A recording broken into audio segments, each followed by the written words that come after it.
जळगाव उन्नती न्यूज, तुमच्या हक्काचा आवाज. आमच्या चॅनलला सबस्क्राईब करा आणि अशाच ताज्या व विश्वसनीय बातम्यांसाठी बेल आयकॉन दाबा. तुमच्या विश्वासावरच उभे राहतो जळगाव उन्नती न्यूज. जळगाव उन्नतीच्या बातमीचा दणका. झोपलेले पाटबंधारे विभाग जागे. गोडाडा धरणावरील त्या धोकादायक झाडांवर चालली कुऱ्हाड. जळगाव जामोद. एखादी बातमी केवळ माहिती नसते तर ती जनहिताचा इशारा असते, हे पुन्हा एकदा सिद्ध झाले आहे.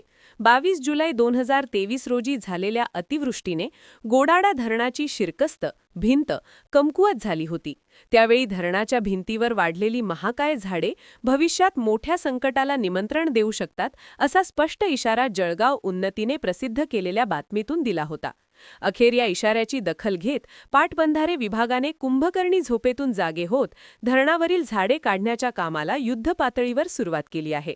22 जुलै रोजी झालेल्या अतिवृष्टीने रौद्र रूप धारण केले होते. गोडाडा धरणाची स्थिती इतकी गंभीर झाली होती की जर अजून फक्त 15 मिनिटे पाऊस पडला असता तर 100% हे धरण फुटले असते. धरण फुटले असते तर जळगाव शहरासह परिसराला खूप मोठा धोका निर्माण झाला असता. त्या कठीण प्रसंगी पाटबंधारे विभागाने घाईघाईने मुरूम आणि ताडपत्री लावून तात्पुरती व्यवस्था केली होती आणि परिस्थिती कशीबशी सावरून धरली होती. धरण सुरक्षित राहावे यासाठी त्याच्या भिंतीवर गवतही असणे घातक मानले जाते. मात्र गोडाडा धरणाच्या भिंतीवर चक्क मोठी झाडे वाढली होती. या झाडांची मुळे धरणाच्या भिंतीत खोलवर शिरल्यामुळे भिंतीला तडे जाण्याची आणि पर्यायाने धरण फुटण्याची भीती निर्माण झाली होती. गेल्या वर्षीच्या अतिवृष्टीने आधीच धास्तावलेल्या ग्रामस्थांसाठी ही झाडे म्हणजे टांगती तलवार ठरत होती.